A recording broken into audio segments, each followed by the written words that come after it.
Ça marche. Hello, Voilà. hello, our Voilà. friends. Voilà. Welcome, welcome, Voilà. welcome.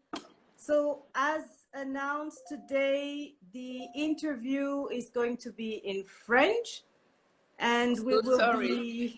No, don't be sorry, Mariam. Okay. We will be interviewing Mariam Kone-Bédier, who you will discover is quite an interesting character. So for those of you who are used to English, we will ask you to make an effort. And for the Francophones who've been claiming a French interview, there you go. You have got yours for today. Thank you for joining. We are going to get started very soon. Mariam, Oui. are you ready? Je suis prête. Je pense que oui. Si mon téléphone ne bouge pas trop, ça devrait aller. Super. De temps en temps, je ferai des vols planés pour le rattraper. Pas de souci. On s'en accommodera. So, I'll start in English for the introduction.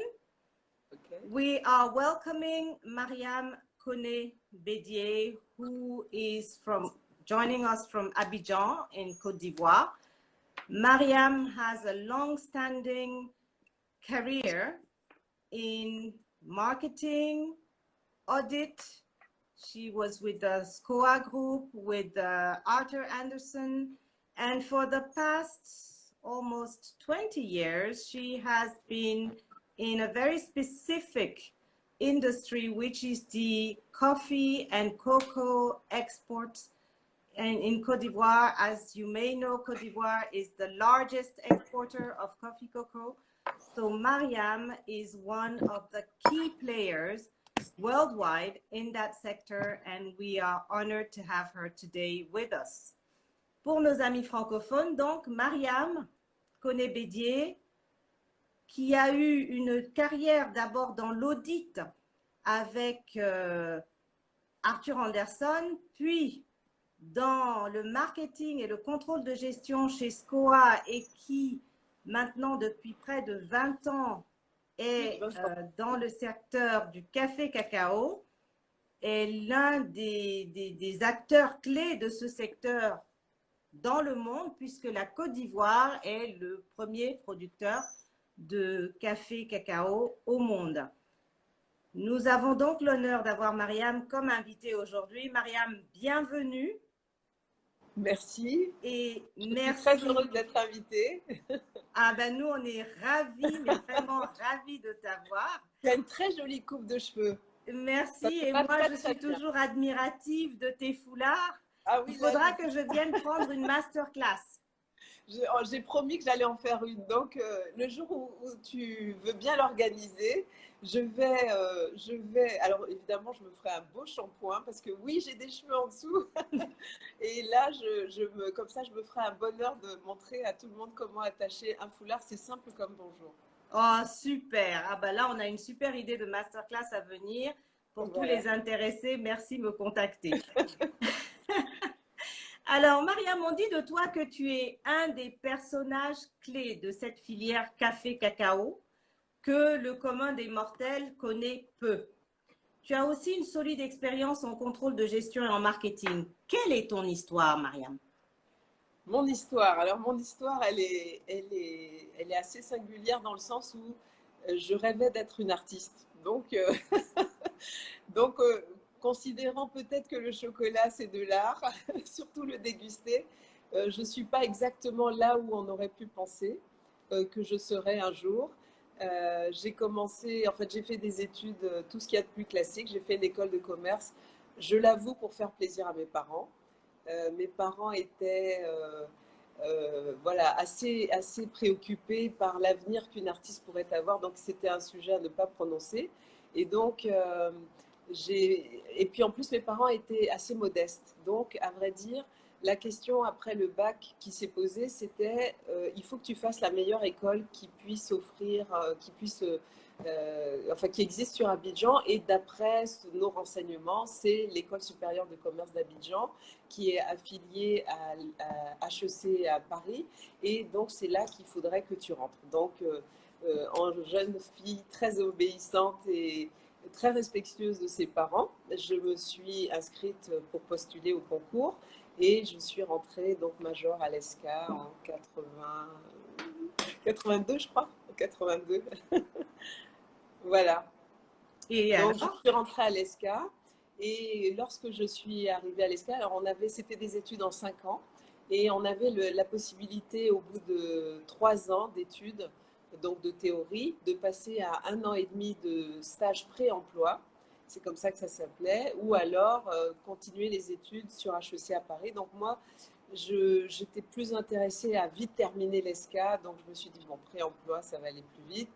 Et puisque je rêvais toujours de l'art, et donc j'ai accompagné une amie un jour parce que Arthur Andersen recrutait, on était 25 élèves par promotion, donc Arthur Andersen recrutait beaucoup parmi les élèves de l'ESCA.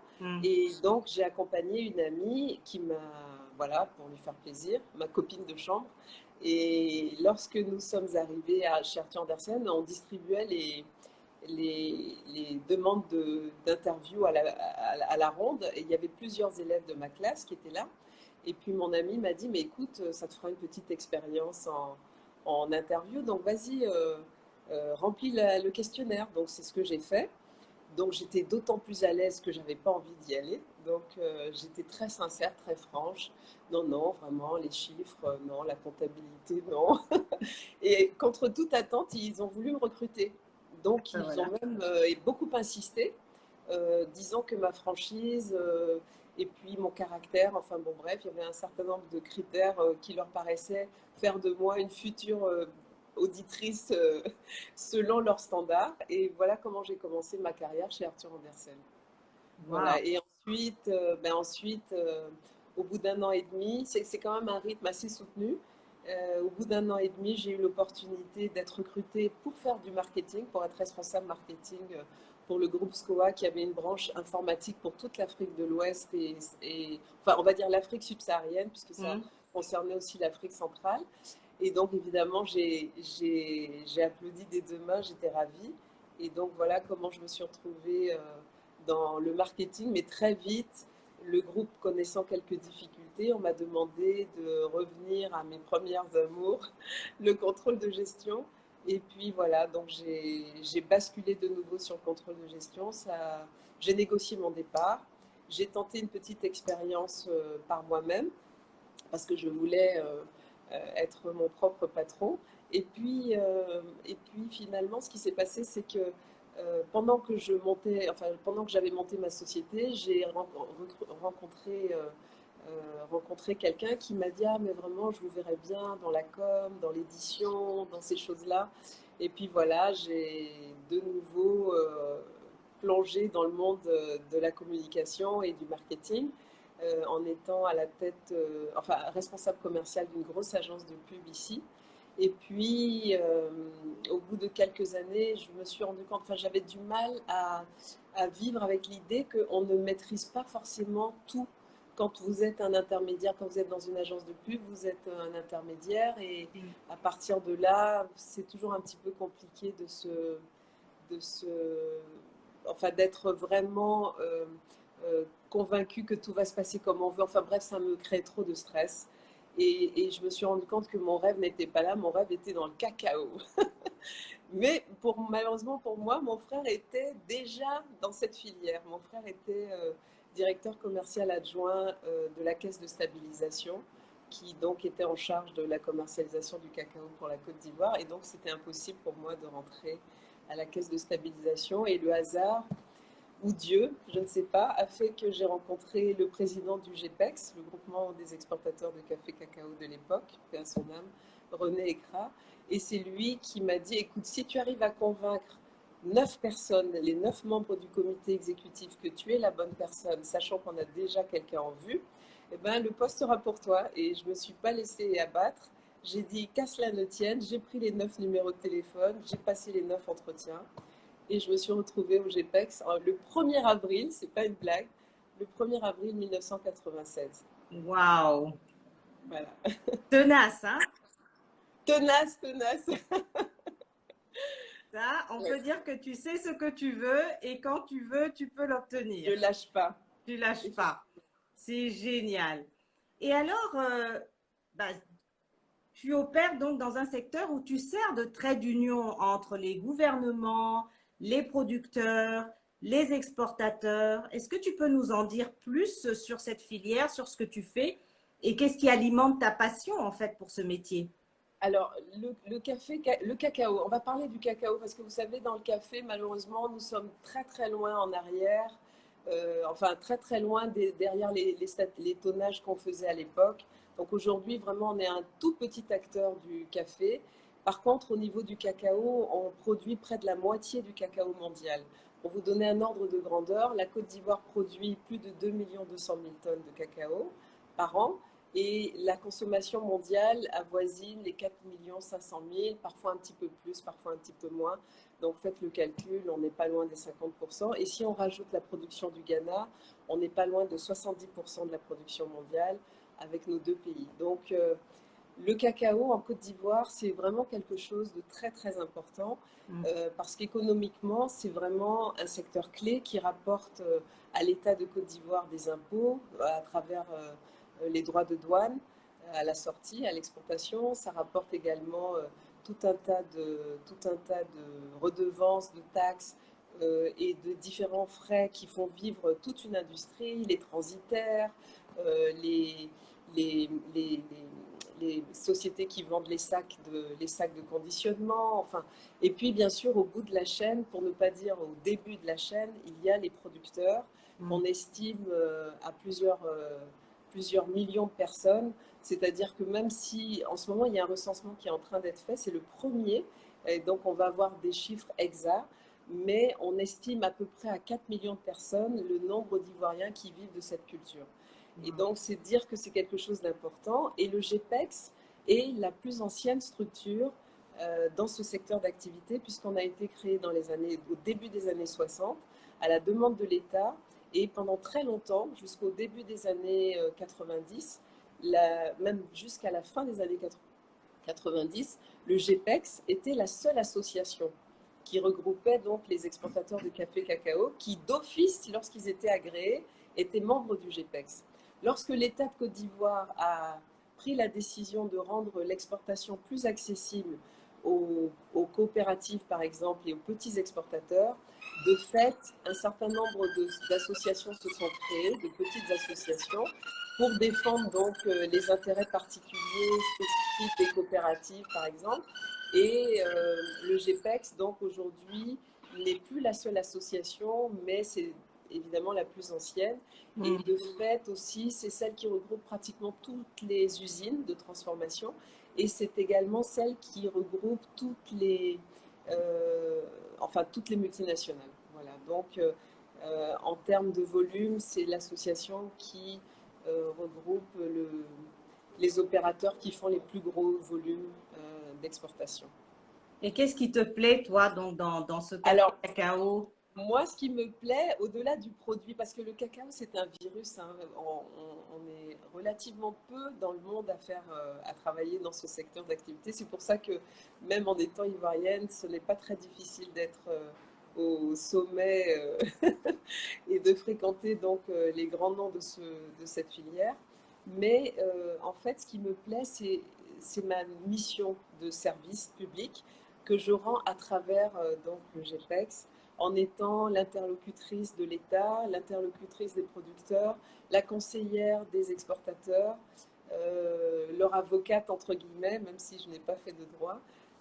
Ça me plaît d'être en fait la personne médiane un petit peu pour essayer de concilier les intérêts des uns et des autres dans l'intérêt supérieur des paysans, des producteurs, parce que je suis petite fille de producteurs de café et cacao. Et je pense que voilà, c'est quelque chose que j'ai toujours eu en moi. J'ai le souvenir de visites dans les plantations. Je vois plein de cœurs, ça me distrait en fait, excuse-moi. Merci à ceux qui font des cœurs. Et donc, ça me distrait un petit peu, excuse-moi Nadia. Donc voilà, je ne sais pas si j'ai répondu à la question. Tout à fait. Quand on en avait parlé, justement, tu me disais à quel point le contact avec les producteurs était important et à quel point tu aimais justement ce Oui, côté vrai des producteurs et ces échanges que tu as avec eux. Et c'est vraiment louable, oui, cette mission dont tu te sens complètement investi. merci. Alors, est-ce que tu peux nous faire part d'anecdotes ou de défis ou d'opportunités que tu as rencontrées dans ta carrière, dans ta vie, dans tes activités autour du café cacao ou autre d'ailleurs? Bon, alors, j'ai une anecdote que je pense n'avoir jamais vraiment racontée, sauf à mon cercle très, très, très, très privé. C'est un souvenir qui était enfoui dans ma mémoire. Et lorsque tu m'as posé la question, voilà, ça ne m'est pas venu à l'esprit, mais je crois que c'est tellement spécial comme aventure voilà, que j'ai envie de vous la raconter. Vous savez qu'en Côte d'Ivoire, on a eu des soubresauts politiques et notamment on a connu un coup d'État. Et nous nous sommes retrouvés pendant la transition militaire avec un conseil qui voilà, dirigeait le pays.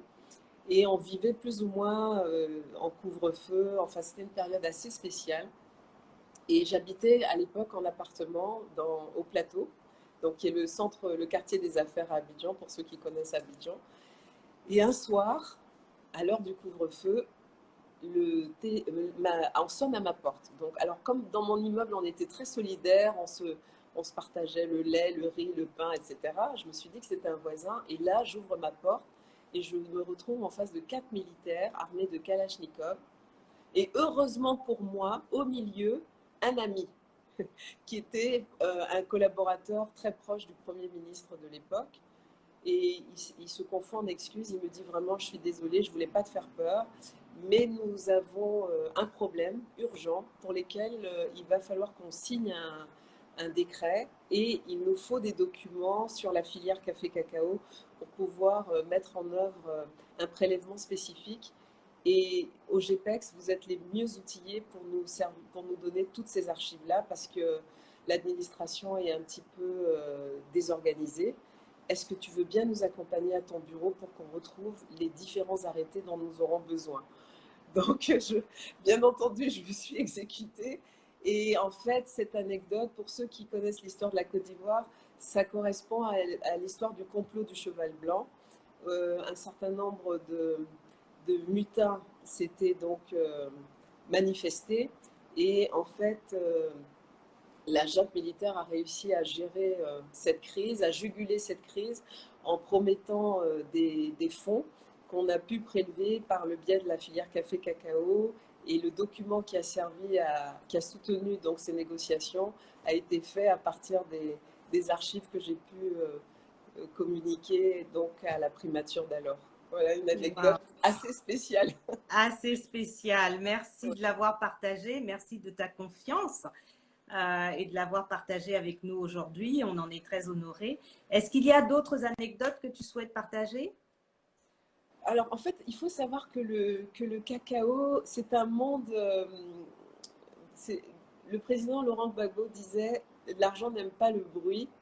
Et le cacao, c'est un monde d'argent. Donc, c'est un monde dans lequel on parle peu. Euh, c'est vrai que les anecdotes ne sont pas à foison. Il y a eu un livre à l'époque qui s'appelait La guerre du cacao, qui en dit beaucoup sur ce qui a pu se passer dans cette filière. Et comme je ne veux pas forcément m'apesantir sur les anecdotes, et je ne veux pas forcément non plus passer pour quelqu'un comment on va dire, je ne voudrais pas passer pour quelqu'un qui manque d'humilité. Donc rentrer dans certains détails de négociations que je peux mener ou des choses qu'on peut obtenir, ça m'embarrasse un peu, ça m'intimide même. Alors, on va respecter totalement ta position. Tu es connu pour ta légendaire élégance et aussi pour un je ne sais quoi qui met les gens à l'aise, qui met un sourire sur leur visage. Alors, ma question, c'est, Mariam Koné Bédié, peut-on dire de toi que tu es une main de fer dans un gant de velours? Et quel est Oui, ton secret? alors, une main de fer dans un gant de velours, j'ai même eu droit à mes débuts à un autre surnom, une main de fer dans un gant de béton. Non, en fait, c'est dire que c'est vrai que je suis quelqu'un de droit. Je suis quelqu'un pour qui l'honnêteté a été, c'est une valeur vraiment pardon, une seconde, juste là.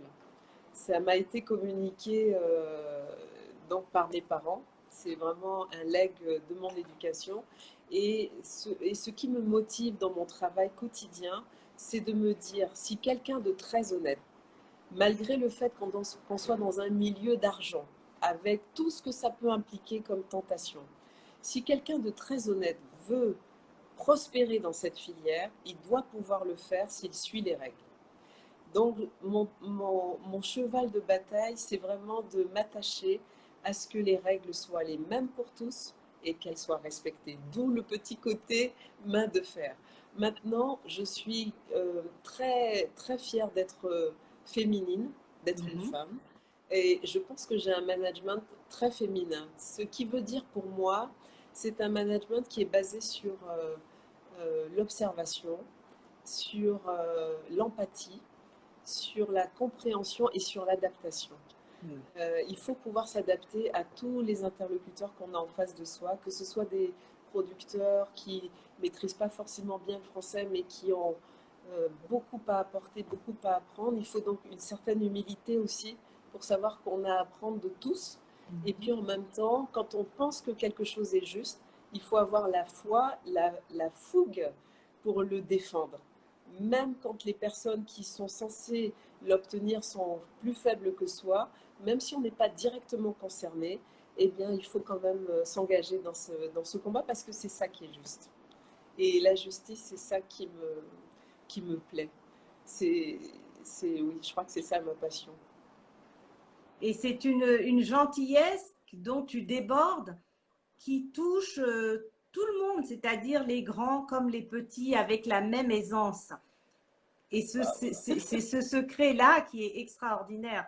La manière Merci. dont tu arrives à le faire avec un naturel extraordinaire, c'est impressionnant. Merci, vraiment, merci beaucoup. Merci beaucoup.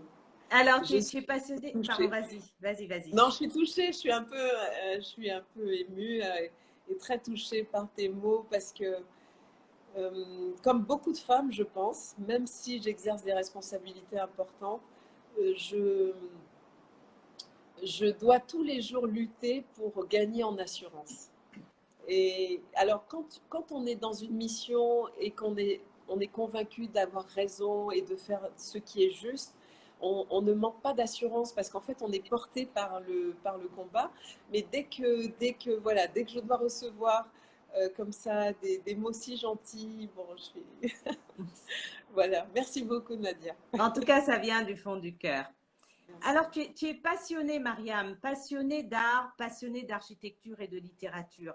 Est-ce que tu peux partager avec nous cette passion et tes coups de cœur? Alors, je suis passionnée d'art, passionnée de littérature. Comme je vous l'ai dit, je rêvais de rentrer aux Beaux-Arts quand j'étais enfant, plus jeune. Je dessinais, j'écrivais, je chantais même.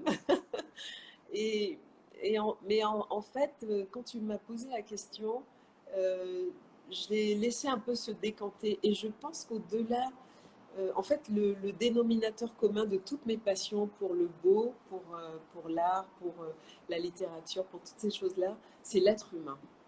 Je pense que ce qui me nourrit, c'est vraiment la vie et ce sont les êtres humains. J'aime les gens. Euh, Toutes les histoires sont passionnantes, même celles qui ne sont pas écrites. Et c'est pour ça que d'ailleurs je suis un peu bavarde parce que je vais me retrouver dans un endroit quel qu'il soit. euh, je vais avoir envie d'en savoir plus sur les personnes qui sont avec moi. Et j'ai d'ailleurs une petite anecdote. J'accompagnais un jour ma fille à l'internat et dans le train, on était toute seule avec une dame aux cheveux, une dame, donc une dame noire, aux cheveux parmes. C'est quand même assez rare.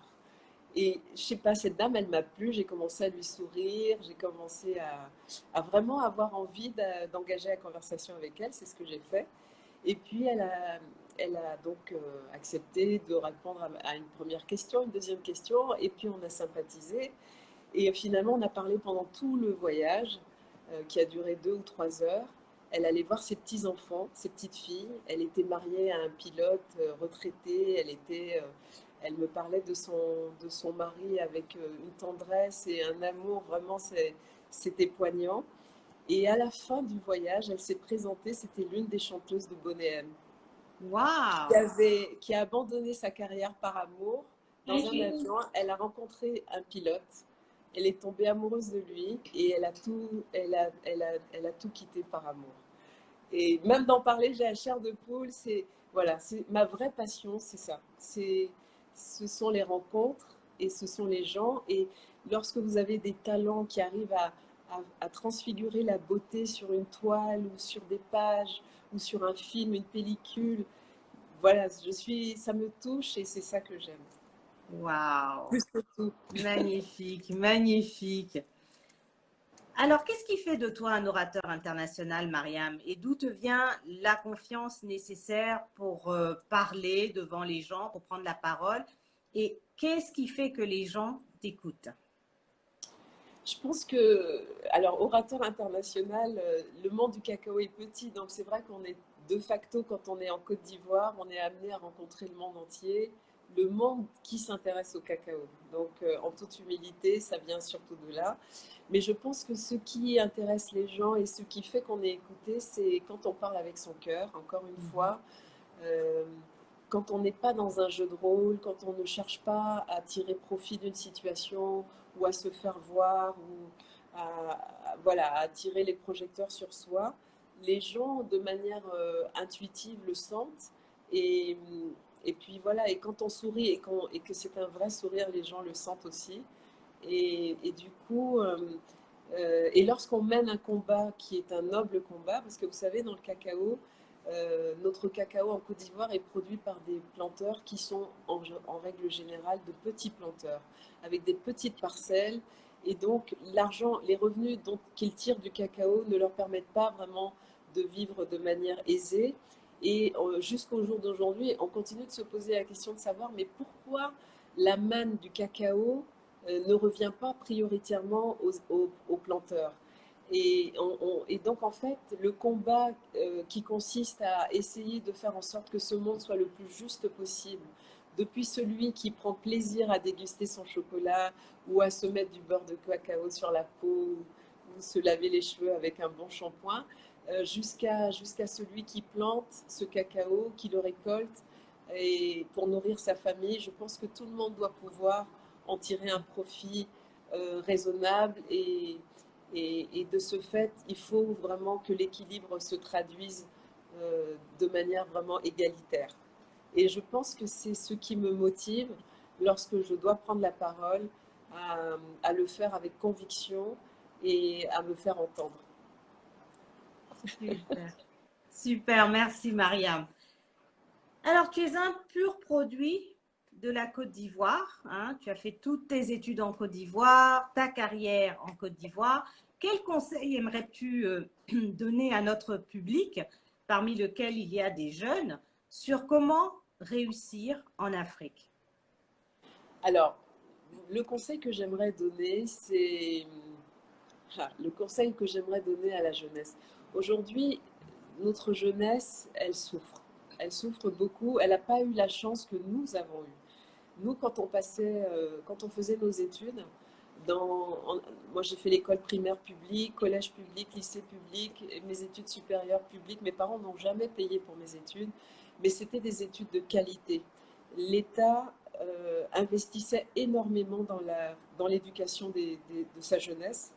Et on avait la chance d'avoir des professeurs d'université, même au collège, des expatriés du monde entier pour apprendre l'espagnol des Espagnols, pour apprendre l'allemand des Allemands, etc. Aujourd'hui, notre jeunesse n'a pas cette chance. Il y a vraiment deux catégories. Il y a ceux dont les parents peuvent leur payer des études de qualité, puis il y a les autres. Et je préfère m'adresser à la majorité, c'est-à-dire à ceux dont les parents n'ont pas forcément les moyens de les guider sur le chemin des grandes universités de par leur situation financière. À cette jeunesse-là, je veux leur dire de ne pas se décourager. Je veux leur demander de rester accrochés à leurs rêves. Il faut qu'ils sachent que tout est possible. On peut réussir même sans moyens, même quand les parents n'ont pas grand-chose, à condition d'y croire, à condition de travailler, à condition de chercher à sortir donc de sa condition. Comment le faire? Je pense qu'il faut beaucoup lire.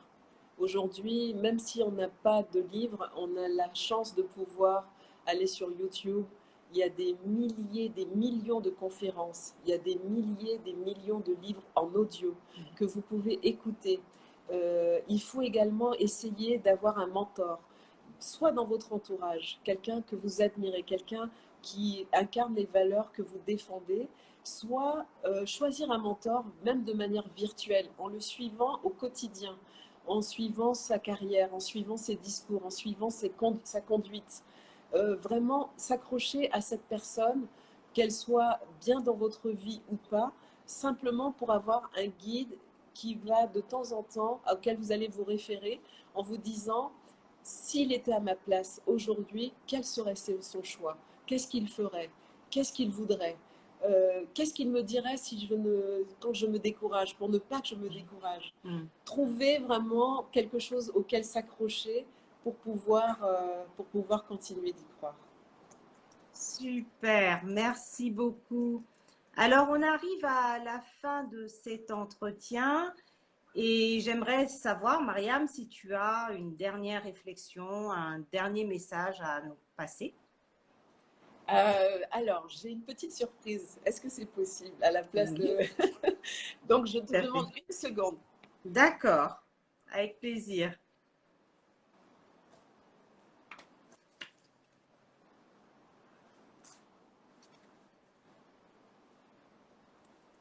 Je ne suis pas loin, je suis juste à côté. N'ayez pas peur. Je reste avec vous, avec tout le monde. Je ne partirai pas sans dire au revoir.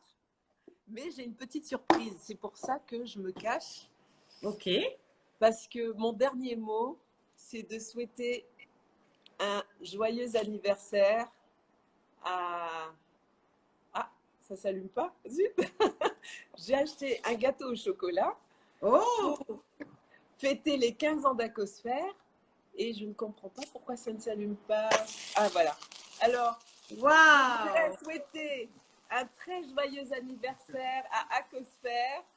Je vous souhaite de poursuivre votre mission, de continuer de former la jeunesse, les talents africains. Grâce à vous, nous n'avons pas peur de nous exprimer à l'international. Grâce à vous, des jeunes ont été identifiés comme des valeurs prometteuses pour demain.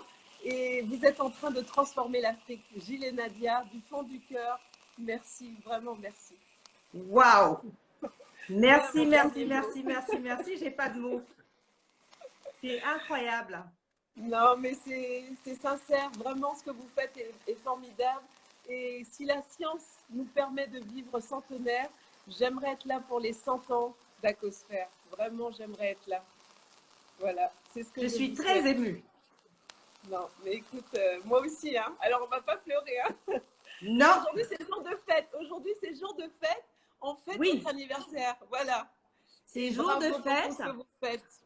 C'est jour de fête. Hein. Et avant de conclure, j'invite tout le monde sur Facebook parce qu'on a une jam session, on a une super party sur Facebook avec DJ Lorenzo. Et on a aussi quelques invités sur Zoom, donc sur Zoom qui sera relayé sur Facebook.